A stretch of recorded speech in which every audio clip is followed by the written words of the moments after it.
Assalamu alaikum wa rahmatullahi wa barakatuh. Hope you're doing well, inshallah. So in this video, we're going to look at rhetoric and try to come out with a definition for what rhetoric is, right? So Aristotle says that rhetoric may be defined as the faculty of observing, in any given case, the available means of persuasion.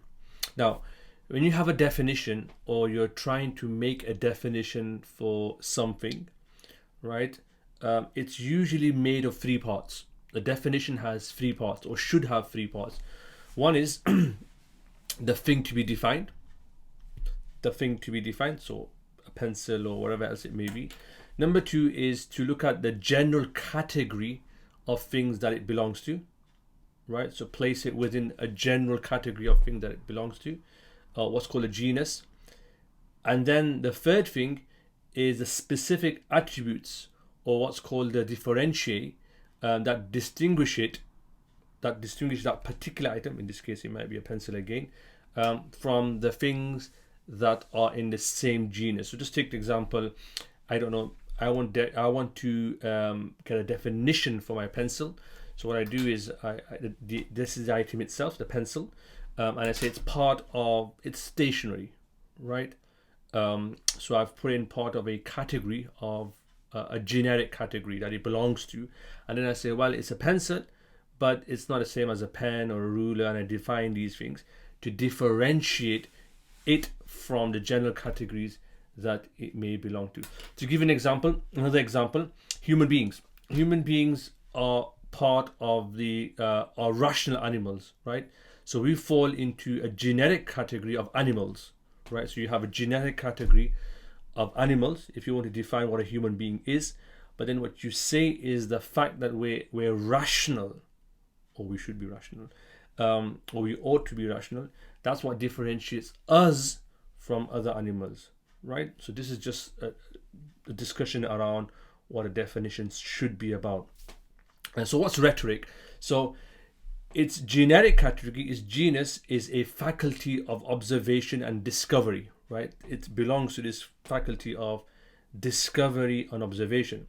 And we all possess the power of the mind that is potentially capable of discovery, of discernment. And there are many things that can be discovered, right? Of discernment that we have. And we employ many arts and sciences to aid us in those pursuits. But the art of rhetoric helps us to discover something specific, right? Namely, our available means of persuasion, which is its differentiator. So rhetoric falls into this general category of observation and discovery, but its specific definition, if you like, what differentiates it from other forms of observation and discovery, is that to find our available means of persuasion. So it is a form of discovery, but a specific form of discovery as well. So it's an art of persuasion, which is the title of our series here that we're doing together. Aristotle kind of adds a little bit more meat to the definition, and he says that rhetoric is innate to human beings. It's what we do. It's part of us, right? And why we have a faculty for it. And for Muslims, if we read the Quran or the collection of the prophetic statements, the hadith, we'll find that the Prophet himself and God himself constantly use this, right? As a form of trying to persuade people about the truth of worshipping the one God. So the first thing Aristotle does in terms of trying to differentiate it, or adding more to the definition that we have, is that it's innate and we have a faculty for it. And number two, that it operates in contingent circumstances. In other words, it operates in any given circumstance as well. So rhetoric is an art of discovering means of persuasion, right? So that's how you define rhetoric. You have rhetoric, which is what you want to define. So this is just going through definitions again. I want to define a pencil. I want to define rhetoric, I want to define a human being, and then what I say after that is the genus, right? A human being is an animal, and then I say what differentiates it from other animals? It's rational, right? What differentiates my pencil from other items? It's because it's a pencil, or I would describe it in some way that differentiates it from other forms, other stationery. And so rhetoric is the faculty of discovery, which we all have in various ways. We have various tools to discover things, but specifically it's a means of it's a means of persuasion rather as well.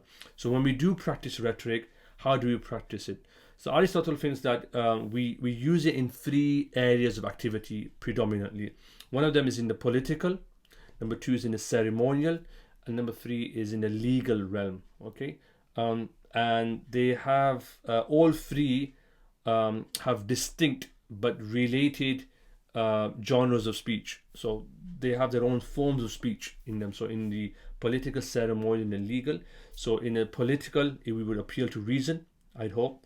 In the ceremonial, we'd appeal to character, and in the legal, we'd appeal to emotion, right? And we'll discover this and we'll explore this later on in detail as well. Its central subject matter, it's about the debatable, right? Or questions that are open to debate and discussion. That's what it's really, really about, right? And so, we don't debate things that are already known, right? So we don't debate if the sun is, for example, going to rise tomorrow, right? Rhetoric is all about the debatable, right? So something that's given, something that's certain, we don't really use rhetoric in that place as well. So we don't. We might employ rhetoric in a given or in a certain circumstance, but we don't invent them, right? Because they already exist. And so let me give an example in the book that they talk about homicide, right? If I'm prosecuting someone, a defendant in a murder case, I'll rely on the laws against murder, but those laws already exist, right? Where rhetoric is useful is the debatable. The debatable is whether he committed the crime or she committed the crime or not. That's where rhetoric is useful. Not in what's given, what's already known already. So the case, for example, would admit 2 possibilities. The defendant either committed or did not commit a murder, right? And if or he or she, for example, committed it, we can debate after that as the next stage whether it was premeditated or passionate and so on. But we don't talk about what's already given to us. We talk about what's the debatable, and that's where rhetoric works, right? So a law against murder cannot apply itself to the particulars of a death, right? Rhetoric allows you to do that. I hope that's very, very clear as well.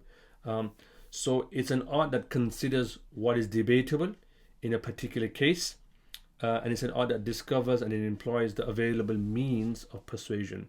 Finally, when we use rhetoric in writing, there are 3 central means of persuasion: the invention, the organization, and the style, right?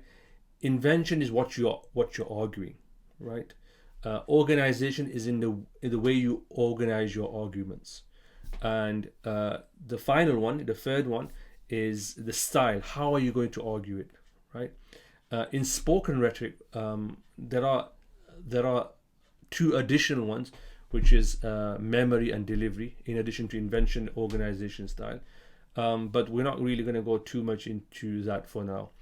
So rhetoric, as a summary, is the art of discovering, arranging, stylizing, and if you're going to use it in spoken terms, it's remembering and delivering your argument in a particular case at hand, right? And we're going to talk about more in detail about what are the variables of a particular case, and what does a person who practices rhetoric, the rhetor, need to know about the case in order to be persuasive.